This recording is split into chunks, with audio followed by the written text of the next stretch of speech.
Some abortion advocates say that abortion is necessary to stop the world from becoming overpopulated. But is this true? Is the world really facing an overpopulation crisis? And even if it were true, would aborting large numbers of people be a moral way to respond? It goes without saying that mass slaughter is a crime against humanity and should never, ever be proposed as the solution to any human problem. Overpopulation or no, would you support the annihilation of any segment of humanity, the elderly, for example, or the very young, or women, or men, or people of a certain race or culture? Of course not. The mass extermination of all or part of humanity is the stuff of supervillains or invading aliens. Too many mouths, not enough to go around. And when we faced extinction, I offered a solution. Genocide. Human beings are a disease, a cancer of this planet. You are a plague.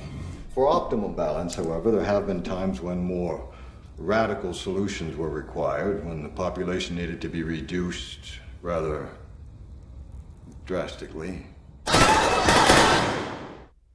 And yet, there are those who not only support the mass slaughter of the preborn, but are actually engaged in carrying it out.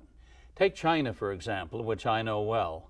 The Chinese government brags that it has eliminated 400 million people from its population over the last 40 years. I was in the operating room in China as government doctors were forcibly aborting and sterilizing women who, in some cases, were only weeks or days away from giving birth. These atrocities were committed in the name of combating, you guessed it, overpopulation. In many other developing countries, from India to Indonesia, tens of millions of unborn children have also been aborted in the name of population control. Many of them were little girls. Even if overpopulation were real, the destruction of so many people, each a unique and wonderful human being, would constitute the greatest tragedy in the history of the world. But overpopulation is not real. It is a myth. The world is not running out of living room or resources. Take food, for instance. There are currently 7.5 billion people on the planet. But we could easily feed, with current agricultural technology, twice that number. Since the Green Revolution of the 1970s, we are producing more food on less land, and humanity is eating better than ever before. Are there still hungry people?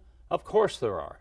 But this is not because there is a global shortage of food, but because of corrupt governments, poor distribution systems, and ongoing wars and civil unrest. Even more striking, the evidence indicates that the world is not in danger from overpopulation. It's in danger from underpopulation. Around the world, birth rates have fallen. Workforces are shrinking, while the numbers of the elderly are dramatically increasing. This is a recipe for economic stagnation in countries like Japan.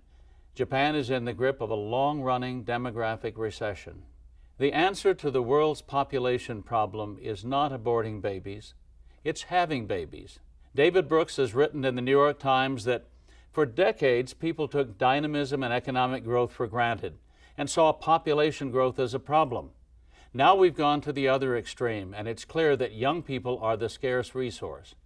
In the 21st century, the United States could be the slowly aging leader of a rapidly aging world.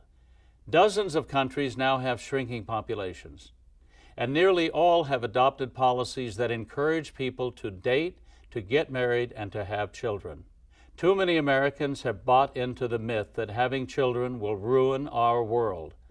The truth is that there's plenty of room on God's green earth for all of us. America needs to encourage young couples to marry and to have children. Children are the only future a nation has, the only future a family has. They are the ultimate resource. Overpopulation is not only a myth, it is a myth that kills. And it kills both people and economies. In the world of the 21st century, we need more babies, not fewer.